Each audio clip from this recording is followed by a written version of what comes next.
You know, it's almost like your birthday with a package from China, so let's go.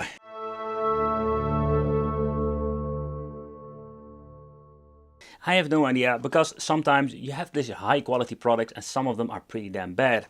So in this video we're going to take a close look at the new X55, and I can tell you, oh boy, I was really flabbergasted about the way how it looks. We have seen it with different, I think it was the RGB 10 or 20, man I cannot sometimes keep up with all those different, let's say, models. But the thing is, I really love the shape of this, like they did an amazing job. But when it comes to Powkiddy, you do have this cheap plastic feeling, and that is nothing different with this particular model. Not in a super bad way, but you know, that is making the difference between some of the brands.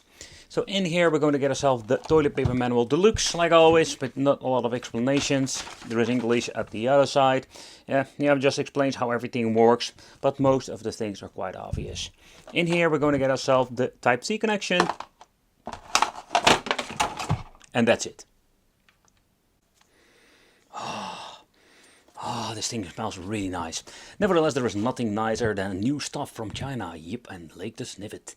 Nevertheless, what are we actually going to get? Oh, my camera had some zooming issues, or focusing issues. Nevertheless, we're going to get a very interesting overall layout. Not my favorite one. I'm more the fan of the D-pad on the left top corner, but it's because I'm a D-pad guy. But the D-pad, let's talk about that first, because the feel does feel okay, a little bit clickish, but not like super bad. We're going to get very tiny A, B, and X and Y buttons, and they feel okay. They have a very nice long travel to it. Then we're going to get ourselves the Nintendo Switch clone joysticks with the click. But what is interesting with the layout is the following thing. At the side we're going to get ourselves select the start, and it's quite interesting that we also have the volume control over here. That is something I've never seen before.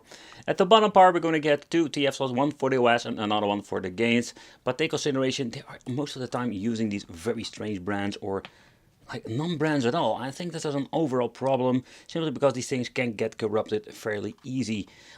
It's always like recommended making a backup with these things. And then of course we're going to get ourselves two speakers at the bottom. They don't sound like, let's say, really loud, but when you're listening to it, they sound quite nice when it comes to the middle and the high sounds.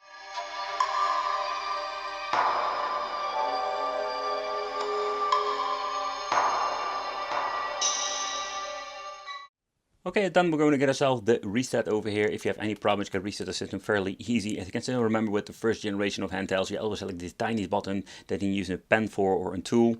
Then of course we're going to get shoulder buttons and the trigger button, but the trigger and shoulder buttons, that's something we need to talk about. The on-off switch, we're going to get two Type-Cs, one for charging and one for adding a controller and HDMI out. But I think it's pretty damn cool. The HDMI out is in this machine itself, because this is an absolutely cool extra feature. So when you're looking at the device itself, one of the cool features, of course, the HDMI. And when you're going to combine it with a controller, you're actually just going to have like a game system. And some of the Super Console X that you can buy are even weaker than this device itself, so far I understand. So it's quite cool, to be honest. So now we have a plug and play device they can bring with you, grab a controller, you have just like a game system they can play together or alone. The first thing that we need to do is set it up, because with Emulation it will ask you to configure the controller pad. This been shown as the Xbox 360. Let's navigate through this menu by configuring everything, the D-pad, analog sticks, and everything that we're going to need. So we're pressing, you can choose A or B, it's all up to you. I'm just following the buttons on the patterns on the controller. Then we have the left shoulder button, right, the triggers, the left thumbs, and then up, down, left, right, up, down, left, right, and the hotkey will be this particular one. That's it, and we're ready to go and ready to play some freaking games. So as you can see over here, everything works just fine. Plug and play, audio will be transmitted. Oh, and I need to find my freaking buttons. There we go. And we can just play your games on the television. So maybe you're already noticing that I'm actually player 2. We can add the credits, but so far I have seen with the configuration I couldn't get out of the menu. I need to use the original handheld for that. Here you can see like my controller was player 1. So but if you want to go back to the main menu, so what you need to do is go into the controller and Bluetooth settings. In here we can check controller mapping, and here we can reset everything if you have any problems like I had in the beginning. Another setting that is very convenient. So here I have all of the different players that you can implement. Here you can check out the Z joystick. The Xbox controller is just configured. Let's say I want to put this on player 1 and have the handheld on player 2. You can just mess around with it and force it, basically saying, hey, this controller is basically for this position or this player. And of course the headphone for the people who really love to use headphones for on the go. But the shoulder buttons, there we're going to get micro switches. There is no analog, let's say, triggers on this device. We're going to get ourselves like 2 micro switch ones. It's not bad at all, but if you want to have an analog one, yep, you're out of luck. First of all, at the front we're going to get ourselves like a very reflective like screen, let's say screen protector, or at least like a front glass. And I can tell you, oh man, there's a nightmare to freaking film. But let's power on the device itself. Which one is powering on? There it is. And let's take a close look at the display itself, because Powkiddy did an amazing job. The display itself looks absolutely amazing. With this resolution of 1280 by 720, it is an IPS panel, some say an RGB IPS. But I don't know if the camera will do this thing justice, but when you're looking at it in real life, man, this thing is absolutely beautiful. A stunning display, I can tell you. But what can we actually play with this device? So first of all, this thing runs on Emulation 4.5. What I love about Emulation is that we're going to get ourselves like absolutely a lot of great options if you want to swap with emulators, or you want to mess with settings, or make a quick load and quick save. So it comes with the rock chip, this device itself, but yeah, the downside is that this thing is not powerful enough to run full, like say, speed when it comes to, let's say, PlayStation Portable God of War. So those things you need to take consideration. It's a Cortex A55 with a Mali G52 GPU. So in overall, not bad specifications, but when it comes to overall performance, two-dimensional stuff will run just fine. But when you're looking at N64, there we're going to face some problems that we have mixed performance with some games. Nevertheless, let's get into the games and let's take a close look what we can actually play with this, because there is a lot of cool stuff you can play. So let's start off with some Soul Calibur and the Sega Dreamcast. Unfortunate what it is with these things, that we do have like a lot of widescreen shenanigans. So what we need to do is going into the core options and mess around here to get it all the way back to the right settings. If you have like problems like me, I'm pressing the freaking wrong button. Oh man.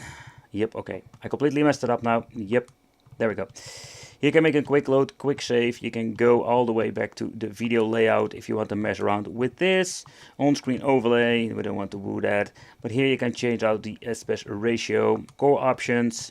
We can go to video over here. Here we can even change out the internal resolution. Now it's set with 320 with 240. So that's set with 640 by 480. We can have the cable type, for example, having RGB TV, composite, VGA.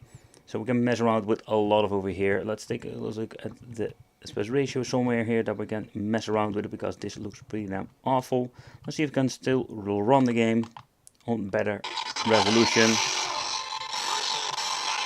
Oh, he didn't like it that I messed around with. No, he doesn't like it that I'm messing around with this. Yep. Okay, there we go. And that's the reason why they set it not to 640 by 480.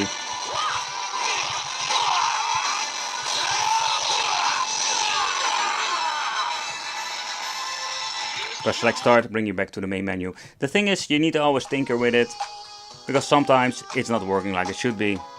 But out of the box, yeah, so also with Sega Naomi, we do see a lot of shenanigans going on. This is not the way how you want to actually play it.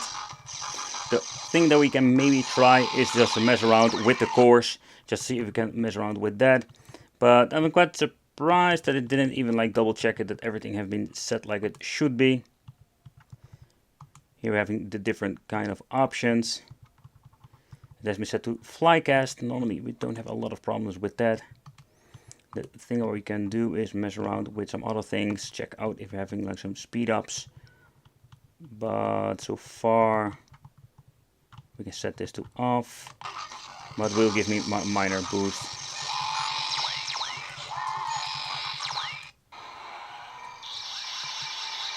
It's kind of bummer, because it's one of my favorite games to play, and actually it's like less demanding than normal. There we go.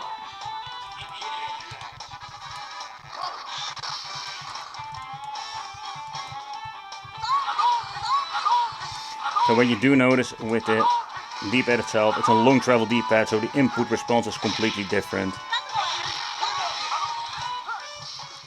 I don't want to start off all negative about this, because there's still a lot of good things you can do with this device. I'm just going to be honest, this is not my favorite D-pad. I can already notice it because it's not a great input. And gives me like a lot of personal handicap on this thing.